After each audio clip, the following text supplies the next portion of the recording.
Hello folks, and welcome back to Mod of the Month, where we showcase some of the best builds completed over the last month over in the BitTech forums. Corsair has upped the ante and are providing a host of Hydro X themed goodies, with first place netting a choice of an XC9 or XC7 RGB CPU block, a choice of GPU block from their range, an XD5 RGB pump reservoir combo, and a Commander Pro. Second place gets a choice of CPU block and GPU block, and third gets a choice of CPU block. As ever, if you want to be in with a chance of taking part and netting some pretty awesome Corsair goodies, all you need to do is have a completed project log hosted over on the BitTech forums. Enjoy the builds. Of course, as ever, a huge congratulations has to go out to last time's winner, which was Morphosis by Green Sabbath. The organic wood and aluminium combination really won over the voters, and it justly deserved the top spot. Now let's go have a look at who's in the runnings for this month. Now first up we have Project Spaceship by Cristiano Dana. Now this scratch-built chassis was originally supposed to be a Star Wars mod, but Cristiano decided early on that he would prefer to go with something original from his own imagination, so he chose this particular shape to work with.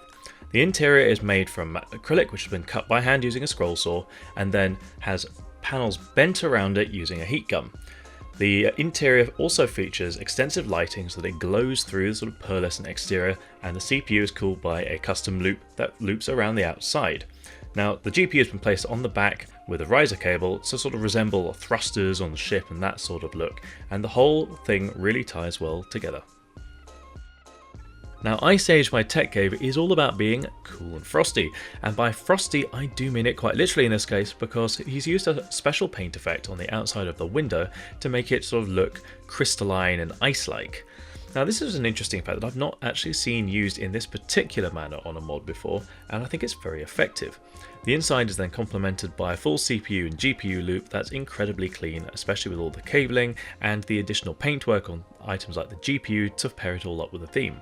The outside is then matched up with some custom resin work, poured to be matching with the blue colour, and it really sets it all off. Jarvis de Valois is quite the undertaking, so starting with a level 20 GT chassis, Rob then decided to turn this into the build platform that Tony Stark uses in Iron Man. And that meant making a bunch of robotic arms to be able to put components into the case itself, and he did this by 3D printing them, and this is a huge print. So if you remember maybe back in Computex 2019, Rob brought a little scale model of it, and he's now since built the full scale one.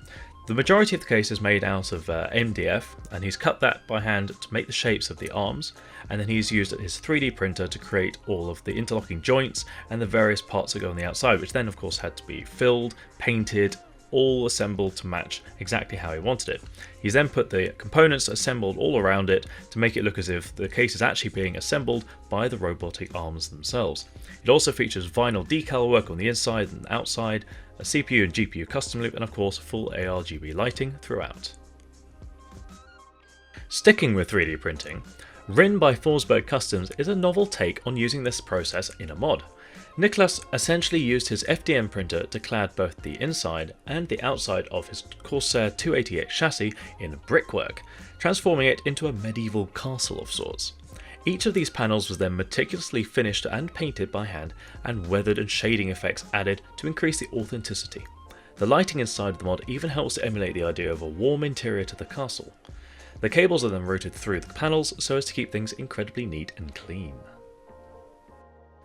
Jurassic World meshes together a number of classic prop making techniques to deliver on the movie theme.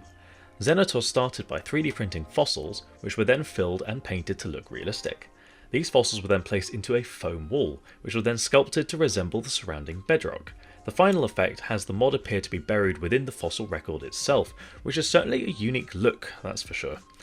It's finished up with a neat hardline loop that wraps around to the back of the case where the distro plate and remaining parts can be found.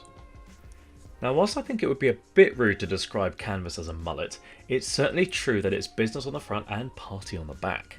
Tim went over the front panels meticulously to craft a beautifully clean system. This is complemented by standing the Core P5 chassis on one corner. Now tilting the case 45 degrees adds an interesting profile to the mod, giving it an almost weightless appearance. However, on the back is where things go absolutely mental, as Tim crafted a dazzling light show using islands of carefully cut and arranged PETG tubing. Behind the tube mounting panels lie rivers of LED strips, which cause the tubes to light up in organically shaped islands.